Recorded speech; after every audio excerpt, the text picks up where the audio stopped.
Railway से ही शुरू करते हैं सर। लंबे समय से थोड़ी सी सुस्ती देखने को मिल रही है और कुछ एक मतलब रिजल्ट भी अब आने वाले होंगे तो निगाहें रहेंगी। ये बात सही है कि जितनी उम्मीदें थी रिजल्ट पिछले क्वार्टर तक के, उतनी उम्मीदों पर खरे नहीं उतरे। अब यहाँ से क्या करना चाहिए, क्योंकि अब रिजल्ट सीजन शुरू हो चुका है, पहला झटका एक लगा है, तो क्या आगे और झटके लगेंगे, क्या कुछ एक्सपेक्टेशन? पहले तो ओवरऑल इस सेक्टर पे 2-3 लाइन की आपका एनालिसिस क्या कह रहा है इस क्वार्टर को लेकर के? सर देखिए, इस क्वार्टर को लेके मैं बहुत ज्यादा तो एक्सपेक्टेशंस नहीं लेके बैठा हूँ, लेट्स बी ऑनेस्ट। क्योंकि सर एक और चीज होती है ना, ये सेक्टर जो है, चाहे इंफ्रा हो गया चाहे रेलवे हो गया एंड डिफेंस, तो हमारे ऑपरेशन सिंदूर के कारण आपको बहुत ज्यादा अभी एग्रेसिव मूवमेंट देखने को मिल गया। बट ये यूजुअली क्या होते हैं कि जो रिमेनिंग फंड्स होते हैं ना, वो डिप्लॉय करती है गवर्नमेंट। बहुत ज्यादा अभी एग्रेसिव मूवमेंट नहीं करती है गवर्नमेंट, क्योंकि गवर्नमेंट को लगता है ना कि थोड़ा सा फंड एलोकेट करके चलते हैं, कुछ और बेटर दिखेगा over the passage of the month, तो हम उसको एक बार पकड़ लेंगे। बट तो इस क्वार्टर में क्या आपको कोई परफॉर्मेंस देखने को मिलेगा? नहीं, नहीं मिलेगा। बट सर एक और चीज है, इस क्वार्टर में आपको वो देखने को मिलेगा जो आपको रीसेंट टाइम्स, क्या पास्ट में भी कभी रेलवे में देखने को नहीं मिला, इनका इंटरनेशनल ऑर्डर बुक खुलता हुआ दिखेगा, जिसको हमें बहुत क्लोजली रीड करना होगा। और जैसे कि आपका JWL है और टेक्समेको रेल है, जिनके एक्सपोर्ट के ऑर्डर्स अब आपको थोड़े से देखने को मिल रहे हैं, उनको आपको थोड़ा क्लोजली देखना होगा। और मैं समझता हूं वो हमें एक दूसरा डायरेक्शन देता हुआ दिख सकता है। तो ये जो करेक्शन आ गया, क्या और नीचे जाता है? At the very face of it नहीं लगता, बहुत ज्यादा कोई डाउनसाइड नहीं है। क्या ऊपर आ सकता है? एकदम से नहीं आएगा, थोड़ा टाइम स्पेंड करेगा। जैसे कि अभी हम सर इरिडा के लिए आपसे बात कर रहे थे, वैसा ही कुछ होगा। अभी 1-2 क्वार्टर का टाइम दीजिए, वापस अपनी चाल पकड़ेंगे। और जो आप उस टाइम बात कर रहे थे ना श्रीकांत सर के साथ की बजट के टाइम, सर उसके आसपास ही आप देखिए, वो एंड ऑफ द ईयर आता है ना, तो फंड डिप्लॉय ज्यादा होने लग जाते हैं, तो ऑर्डर बुक एकदम से स्वेल करती है, और ऑर्डर बुक के चलते ही ये सब चलते ही फिर। चले, आप कुछ एक फटाफट कुछ एक शेयरों पे बात कर लेते हैं इसमें। अब जैसे विष्णु जी का सवाल आ गया तुरंत इस पर, रेलटेल का क्या होगा सर बताएं। कल परसों में इसको ऑर्डर भी मिला था, छोटा ही ऑर्डर था, 20-25 करोड़ का कुछ मिला था। लेकिन अभी सर जैसे कि अब इरेडा के रिजल्ट आए, वो उसी तरह की कंपनी IRFC भी है। उसके अगर दूसरी कंपनी देखिए RVNL, अभी 3 पे आपका एक साथ व्यू हम लेना चाहेंगे। एक तो रेलटेल पे सवाल आया है, IRFC RVNL इसलिए क्योंकि ये इस क्षेत्र की अग्रणी कंपनियां हैं, ज़्यादातर लोग, काफ़ी लोगों की पोजीशन रहती है। तो इन 3 पे जरा थोड़ा थोड़ा रुक करके टिप्पणी कीजिए, फिर आगे बढ़ते हैं सर। ठीक है सर, पहले अपन रेलटेल पे ले लेते हैं। देखिए हाँ। रेलटेल जिस तरीके से बिहेव कर रहा है, थोड़ा सा अभी आपको टपेड परफॉर्मेंस करता हुआ दिखा रहा है, बट चिंता की कोई बात नहीं है। जब तक ये आपका कंफर्टेबली 398 लेवल्स के ऊपर मेंटेन कर रहा है, आपको 444 रुपए तक के लेवल्स दिखा सकता है। अगर पोजीशन है 396 का एक क्लोजिंग बेसिस स्टॉप लॉस के साथ पोजीशन बरकरार रखें। 444 444 रुपए ऑन द कार्ड्स। ठीक। रेल टेल की बात हमने कर ली सर, उसके बाद हम बात कर लेते हैं IRFC की। हाँ बिल्कुल। IRFC अभी जिस तरीके से देखिए परफॉर्मेंस करता हुआ दिखा रहा है, अभी और डाउन साइड आएगा, जो हम उस टाइम भी बात कर रहे थे, और डाउन साइड अभी आपको आता हुआ दिखेगा। और कहीं ना कहीं अगर इसने 129 के आसपास या 127 के आसपास सपोर्ट ले लिया तो ठीक है, वरना ये फर्दर आपको डाउन साइड देता हुआ दिख सकता है, जो कि ड्रैग डाउन कर सकता है इसको 118 तक। अब 135 रुपए चल रहा है। अगर आपने इसको as a short term trading bet position बना के रखी थी, तो मैं आपको एक चीज बोलूंगा, 131 का क्लोजिंग बेसिस स्टॉप लॉस रखिएगा। अगर मीडियम टर्म के लिए आपके पास पोजीशन है तो पोजीशन बरकरार रखें, यहाँ पे एवरेज नहीं करेंगे, 122 के आसपास आएगा तो एवरेज करेंगे। और ट्रेडिंग बेट के लिए अगर आप टारगेट्स चाह रहे हैं तो 146, जब भी ये रिवर्सल करेगा सबसे पहला लेवल आएगा 146 का। और मीडियम टर्म के लिए अगर आपने इसको होल्ड कर रखा है और पेशेंटली होल्ड करेंगे तो 172 से 176 की रेंज में आपको दिखाता हुआ दिख सकता है। उसके बाद सर आ जाते हैं आरवीएनएल के ऊपर। हम आरवीएनएल देखिए अभी 382 का भाव दिखा रहा है, ये भी आपको और डाउन साइड अभी आता हुआ दिखा सकता है। जिस तरीके से ये चल रहा है, एक बार आपको 360 रुपए तक का लेवल दिखा सकता है। 360 रुपए के लेवल को दिखाने के बाद अगर आप एवरेज करना चाह रहे हैं तो वहां करें, अगर फ्रेश एंट्री भी करना चाह रहे हैं तो 360 के आसपास करें। और जो फ्रेश एंट्री करेंगे 360 के आसपास और ट्रेडिंग बेट होगी तो उनको 338 रुपए का एक बार क्लोजिंग बेसिस स्टॉप लॉस दिया जाएगा। अगर आपने इसको ट्रेडिंग बेट पे लिया है तो आपका पहला टारगेट होगा 398 का, बट मीडियम टर्म के लिए अगर होल्ड करते हैं तो 478 से 484 तक के लेवल आपको देखने को मिल सकते हैं। जी। चलिए इस बीच जो है टीटागढ़ जरा निकालिए सर। सर ये अभी भी अपने 52 वीक हाई से आधा है, करीब 1794 1800 के आसपास का शेयर अभी भी 932 के आसपास 30 के आसपास ट्रेड कर रहा है। क्या करें सर अभी, मतलब कोई गुंजाइश है यहाँ पे खरीदारी की, और क्या आउटलुक आप देख रहे हैं टीटागढ़ को लेकर के? सर देखिए, टीटागढ़ को आप देखेंगे ना, बहुत छोटा सा बेस फॉर्मेशन किया है, तो बहुत ज्यादा अपसाइड नहीं बनता है। बट ये जो बेस फॉर्मेशन है ना, ये एंड ऑफ फरवरी से चालू हुआ था और ये कहीं ना कहीं एंड ऑफ मई तक आपको चलता हुआ दिखा। उसके बाद इसने एक ऊपर का मूवमेंट तो दिखा दिया है।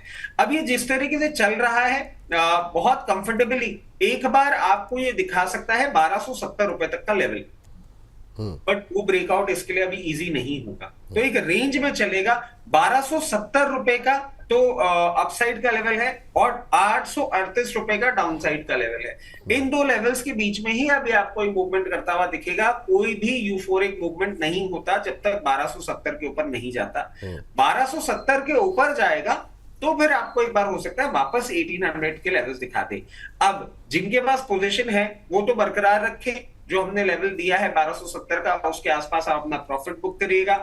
और जिनको फ्रेश पोजीशन बनानी है उनके लिए मैं एक चीज आपको बोलूंगा कि यहां पे आप चाहें तो बनाना चालू कर सकते हैं, बट स्टैगर्ड मैनर में करेंगे और 860 तक ये पोजीशन अपनी पूरी कंप्लीट करेंगे। स्टॉप लॉस के लेवल आपको दे ही दिए हैं, अकॉर्डिंगली अपनी पोजीशन मैनेज करेंगे। ठीक सर।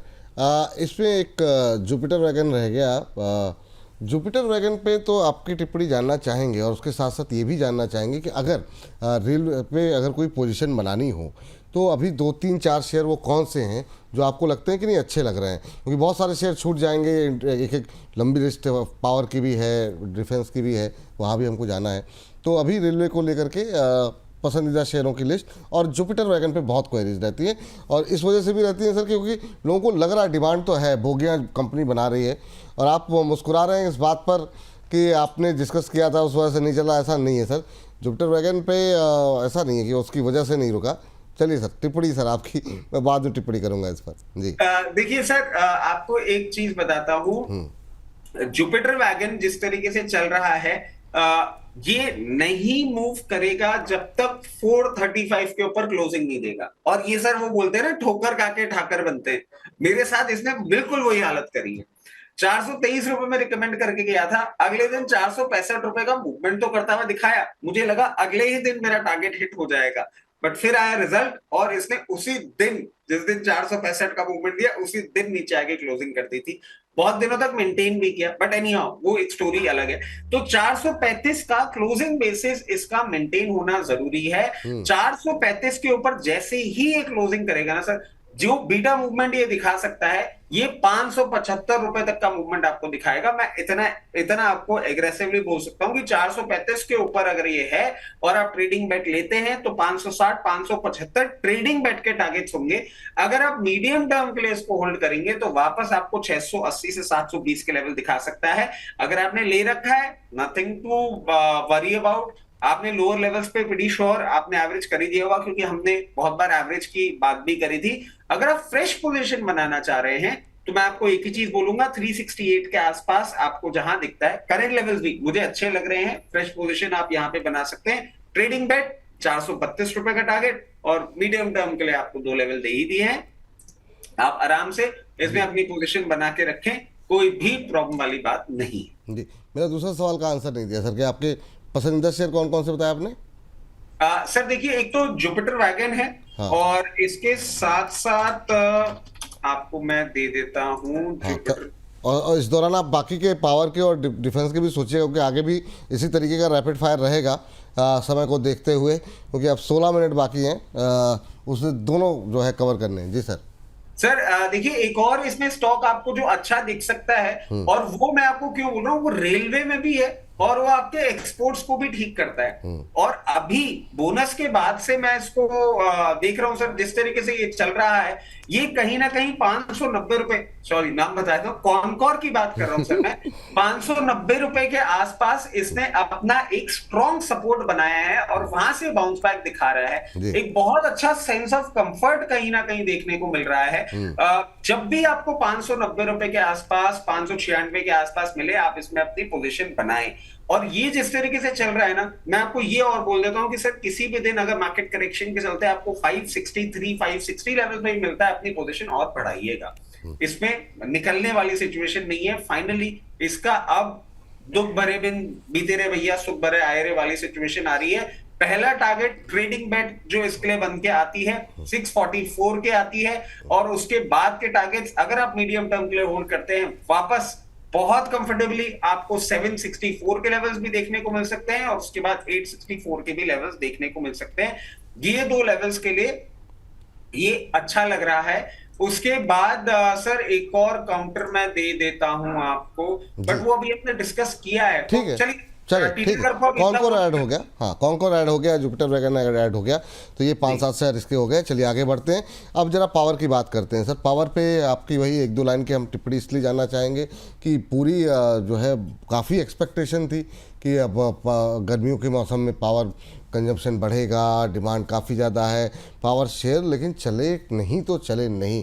टाटा पावर हो, पावर ग्रिड हो, अदानी पावर, चलिए पीएसयू में मान लीजिए कि कई बार पनौती लग जाती है, प्राइवेट वाले भी नहीं चले। तो क्या वजह क्या रही, पहली टिप्पणी आपकी क्या? और इरडा से ही शुरू करेंगे क्योंकि फाइनेंस किया है और रिजल्ट भी आया, हम लोगों ने डिस्कस भी किया है, तो छोटी टिप्पणी हो जाए। तो ओवरऑल वहाँ से शुरू करते हैं, और क्या आपका ओवरऑल आउटलुक क्या है पावर को लेकर? सर देखिए, पावर ने परफॉर्म नहीं किया, बट क्या पावर परफॉर्म नहीं करेगा ऐसा मैं नहीं मानता हूं। पावर थोड़ा सा फेज ऑफ कंसोलिडेशन से गुजर रहा है, उसको थोड़ा टाइम चाहिए, उसको टाइम दे दीजिए, कोई प्रॉब्लम वाली बात नहीं है। इरिडा मैं समझता हूं 1-2 क्वार्टर में आपको पावर में वापस मूवमेंट आता हुआ दिखेगा। इरिडा की जहां तक बात कर रहे हैं सर, अभी कुछ भी नहीं करना है। 148 से 152 की रेंज, 54 की रेंज पे आता है, वहां पे अपनी पोजीशन बनाएंगे। नियर टर्म में इसमें भी कुछ कोई मैजिक नहीं होने वाला, लोअर लेवल्स पे लेंगे। पहला लेवल निकल के आएगा 179 का, उसके बाद 232 260 तक भी आपको जाता हुआ दिख सकता है, बट वो मीडियम टर्म में जाता हुआ दिखेगा। तो इरिडा में अभी कुछ भी एग्रेसिव नहीं करते हैं। पावर में एक सबसे ऐसा उम्दा स्टॉक जिसने बहुत परेशान करके रखा हुआ है, वो बोलते हैं ना कि बचपन में कन्हैया जी ने भी बहुत परेशान किया था, वो मैं क्यों आपको रेफरेंस पॉइंट बोल रहा हूं, क्योंकि अभी स्टॉक का ना बचपन ही चल रहा है। ये जो अटखेलियां खेल रहा है इन्वेस्टर के साथ, सर टाटा पावर नाम है इसका। ओह हाँ बिल्कुल, 400 के 10 रुपये 20 रुपये ऊपर, 400 के 10 रुपये 20 रुपये नीचे, इसके अलावा हिलने को राजी नहीं है सर ये हिलने को राजी नहीं है। और मैं आपको बता रहा हूं, ये बिल्कुल अपने छोटे भाई की तरह हरकत कर रहा है। छोटा भाई है इसका सुजलॉन, उसने भी पहले हरकत करी थी, हम लोग परेशान हो गए थे कि कुछ नहीं कर रहा है, और फिर जब चला ना तो there was no looking back. अभी वो वापस उसमें भी अपन आएंगे। तो सर टाटा पावर एक ऐसा काउंटर है जिसमें मैं आपको बोलूंगा कि अगर आपने पोजीशन नहीं बना रखी है, 385 के आसपास आता है, अपनी पोजीशन बनाना चालू कर सकते हैं।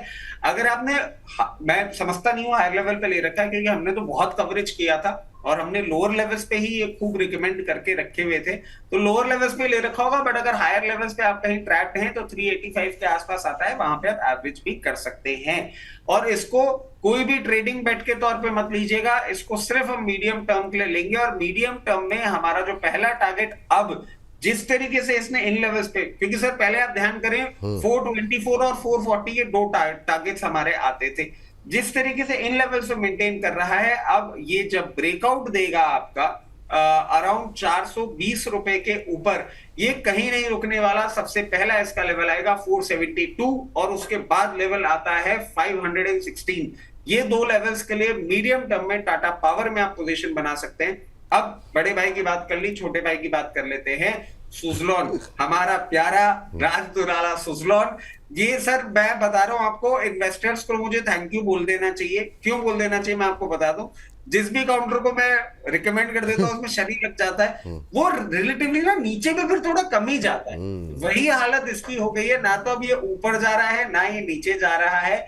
पहले बेचारा 10 रुपए का मूवमेंट तो कर लेता था, अब आप देखिए 66 रुपए रिकमेंड किया है, मार्केट कहीं भी चला गया, 65 रुपए 75 पैसे में चल रहा है। ये बेचारा इतना डर गया है कि 1-2 रुपए का मूवमेंट भी नहीं कर रहा जब से मैंने इसको रिकमेंड किया। बट एनी हाउ, मजाक की बात अपनी जगह सर, इन लेवल्स पे अच्छे से इस पे बाइंग हो रही है। कुछ कुछ फंड हाउसेस, इंस्टीट्यूशंस भी इसमें बाइंग इंटरेस्ट अपना दिखा रहे हैं, आप इसमें पोजीशन बना सकते हैं। एनी डिप कमिंग इन 61 रुपए के लेवल आता है और अपनी बाइंग पोजीशन बनाएंगे। बहुत नियर टर्म में ही, मीडियम टर्म के भी नियर टर्म में ही आपको 84 तक दिख सकता है। और अगर होल्ड करेंगे तो 108, 116 और 124 भी आपको आते हुए दिखेंगे। पावर सेक्टर में ये दो काउंटर है जिनको आपको छोड़ना नहीं चाहिए। ठीक। आप ये तो बात हो गई। और ये पीएफसी आरईसी पावर ग्रिड पे जरा बताइए सर, पीएफसी आरईसी पे अभी जो है लेवल्स क्या महत्वपूर्ण रहेंगे, या जरा जानकारी आपसे देना चाहेंगे। क्या ये रैली अभी कंटिन्यू रहेगी जो बीते कुछ दिनों में आती हुई दिखाई दी है, खासतौर से पीएफसी में? देखिए सर, पीएफसी आरईसी और power power grid, power grid grid, भी ऐसा मतलब अपने सेक्टर की अच्छी कंपनी है, फंडामेंटल कोई समस्या नहीं है, लेकिन वही वाली बात है कि नहीं चल रहा। जी सर पावर ग्रिड आपका नहीं चल रहा है 298 लेवल्स। और सर ध्यान करिएगा, मैंने आपको पहले भी पावर ग्रिड अकेला काउंटर था पूरे पावर सेक्टर में, जिसके लिए बोला था कि मुझे अच्छा नहीं लगता। और जिस तरीके से एलएनटी फाइनेंस ने और इन लोगों ने मुझे रॉन्ग प्रूफ किया, मैं खुश हूं कि कम से कम पावर ग्रिड ने मेरी इज्जत रख ली। अभी भी सर चलता हुआ मुझे तो नहीं दिखता है। ये जिस तरीके से चल रहा है, मैं आपको एक ही चीज बोलता हूं, इससे अभी थोड़ी सी टाइम की दूरी बनाए रखें। इसमें कोई भी अपसाइड नहीं आएगा जब तक ये बहुत कंफर्टेबली आपको अराउंड 316 के ऊपर की क्लोजिंग नहीं देता है। 316 के ऊपर अगर ये मूवमेंट आपको करता हुआ दिखेगा, उसके बाद एक ये मूवमेंट करेगा जो कि 360 रुपीज तक जा सकता है। तो कोई बहुत ज्यादा अपसाइड भी नहीं है, और तो उसमें टाइम टेकिंग भी बहुत हो सकता है। अगर पोजीशन है तो होल्ड कर लें, चाहे लोअर लेवल पे ले रखा है तो 316 पे निकल जाए, 360 पे निकलेंगे टाइम थोड़ा ज्यादा लग जाएगा। फ्रेश पोजीशन बनाने के लिए मैं एडवाइस नहीं करूंगा कि ठीक। आप इसमें कोई भी पोजीशन बनाएं। अब आ जाते हैं आरईसी में। आरईसी भी सर आप देखिए जिस तरीके से चल रहा है, अभी मुझे परफॉर्म करता हुआ नहीं दिख रहा है। मैं एक ही चीज सजेस्ट करूंगा, अगर लोअर लेवल्स पे आपने पोजीशन बना रखी है, जब भी आपको 418 418 से 424 के लेवल्स मिले, प्लीज अपनी पोजीशन एग्जिट करिएगा। नए लोअर लेवल्स पे जाता हुआ ये दिख रहा है मुझे, फॉर द टाइम भी ये ज्यादा इंपॉर्टेंट दिख रहा है कि यहां से ये 378 तक के लेवल्स पे जा सकता है। नई पोजीशन यहां नहीं, वहां पे बनाएंगे। पावर फाइनेंस कॉर्पोरेशन की अगर हम बात करें, ये कोशिश कर रहा है सर कि हायर लेवल पे चला जाए, but I am not very comfortable. तो एक ही चीज बोलूंगा, 438 440 के लेवल्स आपको मिले, वहां पे एक बार आप प्लीज अपना प्रॉफिट बुक कर लीजिएगा। दो जिस तरीके का ये चार्ट बना रहा है ना, ये ऐसी कोशिश कर रहा है कि सर ये कहीं ना कहीं बेस फॉर्मेशन कर रहा है और ब्रेकआउट करेगा, जो कि मुझे नहीं लग रहा है कि अभी आपको करता हुआ दिखेगा। इसीलिए मैं एग्जिट बोल रहा हूं। और एंट्री के लिए लोअर लेवल्स पे ही एंट्री आपको बोली जाएगी। यहां से थोड़ा सा डाउनसाइड आए 404 रुपए से 385 की रेंज में आता है, वहीं पे अपनी फ्रेश एंट्री पोजीशन बनाएंगे। यहां पे कुछ नहीं। सर, एक तो इसमें अब अदानी पावर रह गया शायद, तो उस पर आपकी टिप्पणी जानना चाहेंगे खाली लेवल्स को लेकर के। और दूसरा, ये जो छोटे शेयर हैं ना, बहुत सारे, जैसे जेपीपी बात होती है, सुजलॉन पे सुजलॉन पे इनफैक्ट आपने कर ही दिया, बात कर दी। इनमें कोई अच्छा है क्या? R Power, Suzlon, NHPC, Rattan India, इनमें से एक या दो कोई जो आपको अच्छा लगता हो, जिनके चार्ट्स आपने पहले से देखे हो, कोई अच्छा है क्या? क्योंकि बाद में लोग कहेंगे इसके बारे में आपने पूछा नहीं, तो इसलिए मैंने पूछ लिया जी। सर देखिए, अगर हम अभी बात कर लेते हैं, सबसे पहले अडानी पावर, इसने सर एक ब्रेकआउट दे दिया है और थोड़ा सा अभी आपको रेजिस्टेंस देखता हुआ मिल सकता है 632 लेवल्स पे। 632 के ऊपर जैसे ही जाएगा, बहुत कंफर्टेबली आपको 765 लेवल्स तक जाता हुआ दिख सकता है। अगर पोजीशन है तो बनाए रहे हैं, अगर पोजीशन नहीं है, फ्रेश बनाना चाह रहे हैं, मैं कहूंगा बिल्कुल बना लें। थोड़ी सी स्टैगर्ड मैनर में बनाइएगा, क्योंकि रिजल्ट सीजन चल रहा है। 605 पे बनाएंगे, 570 तक पूरी पोजीशन अपनी बना के रख लेंगे। और फिर ये दो लेवल्स दिए हैं आपको, इन दो लेवल्स पे हम एग्जिट अपॉर्चुनिटी ढूंढ सकते हैं। आर पावर की जब हम बात करते हैं ना सर, अब इसके लिए तो हम इतनी बातें कर चुके हैं कि आर पावर के लिए मैं आपको एक ही चीज बोलूंगा कि आर पावर में आप बिल्कुल अपनी पोजीशन यहां पे बनाना चाहें तो यहां भी बना सकते हैं। और अगर आपको थोड़ा सा रिस्क रिटर्न ठीक चाहिए ना, तो 52 लेवल्स तक आता है, वहां पे आप अपनी पोजीशन पूरी कंप्लीट कर लीजिएगा। जैसे ही अब ये नया मूवमेंट देगा, बहुत जल्दी आपको 78 से 82 के लेवल्स दिखाएगा। आर पावर की अपॉर्चुनिटी मिस मत करिएगा, और अगर मीडियम टर्म के लिए चल रहे हैं तो 82 में एग्जिट भी नहीं करिएगा। सुजलॉन के लेवल आपको दे दिए हैं, उसके साथ साथ एनएचपीसी अनदर फेवरेट, जिसमें मैं आपको बोलूंगा कि प्लीज अपनी पोजीशन अगर आपने नहीं बनाई है तो आप इसमें अपनी पोजीशन बना के रख लें, क्योंकि अब ये जिस तरीके से चलता हुआ दिख रहा है, जैसे जी ही ये ब्रेकआउट देगा आपको ये बहुत कंफर्टेबली, और ब्रेकआउट का मैं सर लेवल दे देता हूं। अगर आप यहां पे पोजीशन बनाना चाह रहे हैं तो यहां भी बना लें, और 104 रुपए के ऊपर का ये जैसे ही आपको ब्रेकआउट देगा 124 के लेवल्स ऑन द कार्ड्स दिख रहे हैं। मेरी समझ से आप यहां भी पोजीशन बना लें, और अगर लोअर लेवल पे आपको कभी भी आता हुआ दिखे 82 के आसपास तो अपनी पोजीशन और इंक्रीज कर सकते हैं। बहुत ही उम्दा काउंटर है।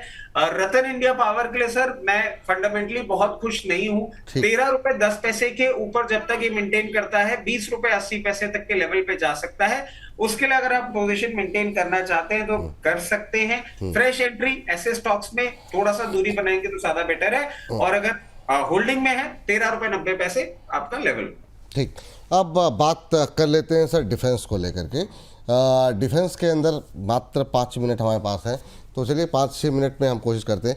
पहला सवाल तो यही रहेगा कि ये जो हम लोग जो हमारे व्यूअर्स हैं या फिर जो रोज़ रोज़ कमाई हो रही थी, क्या हम ये मान लें कि अब ये कमाई का दौर चला गया, जो जिस तरह की अब सुस्ती आती हुई दिखाई दे रही है? क्योंकि लोग हफ्ते भर में भी 2% 4% का BL में हो, HL में हो, मूवमेंट आ रहा था लगातार और लोग पैसे बना रहे थे। क्या अब ये थोड़ा सा लंबी शिथिलता के दौर में जा रहे हैं ये डिफेंस शेयर, और ये जो गिरावट हाल फिलहाल में आई है क्या और गहराएगी? और फ्रेश एंट्री के लिए अभी कोई चुनिंदा शेयर पे हम बातचीत करेंगे, तो शुरुआत कहाँ से करेंगे? HL से शुरू करें, आपका फेवरेट? सर मैं पहले वो एक बात कर लेता हूँ हाँ। आपसे। सर एक चीज देखिए, बहुत फनी है ये पूरा डिफेंस किस तरीके से कर रहा है। आपने देखा होगा GREC ने मूवमेंट किया वेडनेसडे को 3-4% अप, अगले दिन आता है 3-4% डाउन। तो मैं देखा ये कर क्या रहे हैं भाई, ये किस किस्म का मूवमेंट हो रहा है कि एक दिन चलता है एक दिन टूटता है, एक दिन चलता है एक दिन टूटता है। हो सकता है मंडे को टूटेगा, थर्सडे को चल जाएगा। तो अब करना क्या है इसमें? करना कुछ भी नहीं है। ये सर जो खेल तमाशे हो रहे हैं ना, इसी को बोला जाता है फेज ऑफ कंसोलिडेशन। अब ये सुनने कहने में बड़ा अजीब लगेगा कि कैसी बातें कर रहा है आदमी, 3% का मूवमेंट आ रहा है, कंसोलिडेशन में ऐसा थोड़ा होता है। बट सर जब आपका बीटा मूवमेंट बढ़ जाता है ना, और जब आपको एम्पलीफाइड मूवमेंट करना होता है, तो इतना भी रेंज आपका कंसोलिडेशन के लिए हो जाता है। तो अब क्या मैजिक होगा? अभी नहीं होगा, ये हम समझ गए हैं, ये सब समझ गए हैं, दर्शक भी समझ गए होंगे। तो अब करना क्या है? अब करना ये है कि अगर आप चाहें ना तो पोर्टफोलियो चर्निंग कर लीजिए, और उसके लिए मैं आपको लेवल्स दे देता हूं। आप पोजीशन अपनी निकालिएगा मत, किसी भी हालत में मत निकालिएगा, सिर्फ ट्रेडिंग के लिए। मतलब आज थोड़ा सा एक अलग खेल खेलते हैं हम, ट्रेडिंग के लिए ना आपको लेवल्स दे देते हैं, और उन लेवल्स के साथ ही आप ट्रेडिंग करते रहिए। 4641 रुपए HL आता है, यहां पे बाइंग करेंगे। 5020 रुपए आएगा, वहां पे सेलिंग करेंगे। ये ट्रेडिंग बेट है, ठीक है। 4641 रुपए के आसपास आएगा, बाइंग करेंगे, हायर लेवल पे सेल करेंगे।